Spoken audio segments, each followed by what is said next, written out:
تو آپ نے دیکھا ہوگا کہ سیلابوں میں کتنی ان کو لاکھوں لوگوں کو وہ کتنی مصیبتوں سے گزرے، آج بھی گزر رہے ہیں۔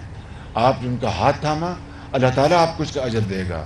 آپ جنوبی پنجاب گئے ہیں، آپ کے پی گئے ہیں، آپ سندھ گئے ہیں، آپ دوسرے علاقوں میں گئے ہیں، تو آپ نے دیکھا ہوگا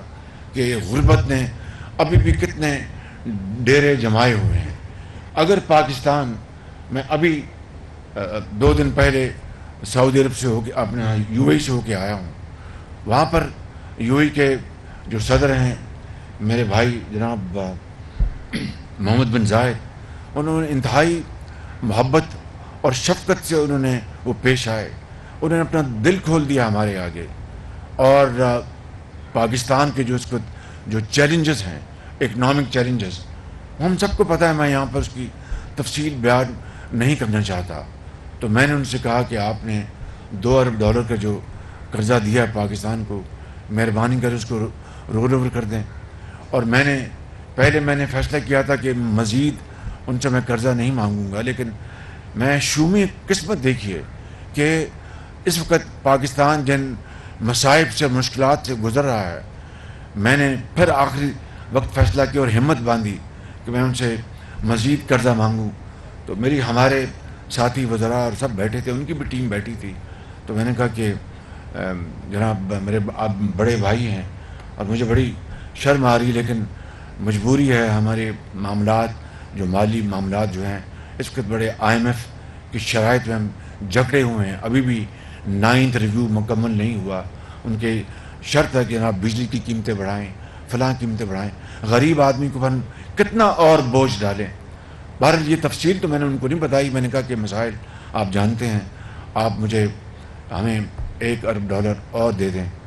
تو اس نے کہا کہ شہباز شریف آپ میرے بھائی، میں آپ کو کس طرح انکار کر سکتا ہوں، میں حاضر ہوں۔ اب دیکھیے کہ انہوں نے تو یہ کام کر دیا۔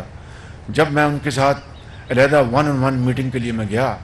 ان کے پاس، تو میں نے کہا کہ میں نے وہاں پر بھی سب کے سامنے کوئی تھوڑی سی بات کی،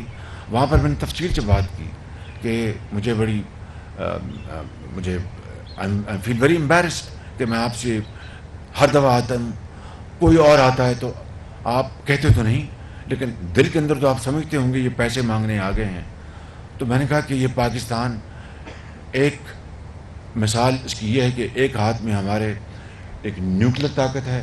اور دوسرے ہاتھ میں کشکول۔ یہ آگ اور پانی کا یہ کب تک میلاپ ہو نہیں سکتا، کب تک چلے گا؟ انہوں نے کہا کہ آپ شہباز شریف آپ ٹھیک کہتے ہیں، لیکن یہ میں نے خوشی سے یہ کیا ہے، اللہ تعالیٰ آپ کے مسائل حل کرے، میں حاضر ہوں۔ تو پھر انہوں نے مجھے کچھ اور تجاویز بتائیں کہ ٹریڈ میں ہم آگے بڑھیں، ہم انویسٹمنٹس میں، اور UAE حاضر ہے اور بلینز آف ڈالرز کی ہم سرمایہ کاری کے لیے ہم اس کے لیے تیار ہیں۔ لیکن میں کسی ایک لمحے کی بات نہیں کر رہا، کسی ایک حکومت وقت کی بات نہیں کر رہا، میں ایک مجموعی صورتحال جو 75 سال کی ہے وہ آپ کے سامنے رکھ رہا ہوں کہ مجھ سمیت یا ہماری حکومتوں سمیت، چاہے وہ سیاسی حکومتیں تھیں یا ملٹری ڈکٹیٹرشپ تھی، اور آپ وہ ان معاشرے کے اس طبقے سے آپ کا تعلق ہے جنہوں نے کئی ادوار دیکھے، نبھائے، اور کسی نے بہت اچھا کام کیا، کسی نے اپنا وقت گزارا۔ تو آپ سے بہتر اس 75 سال کی تاریخ کو کوئی نہیں جانتا۔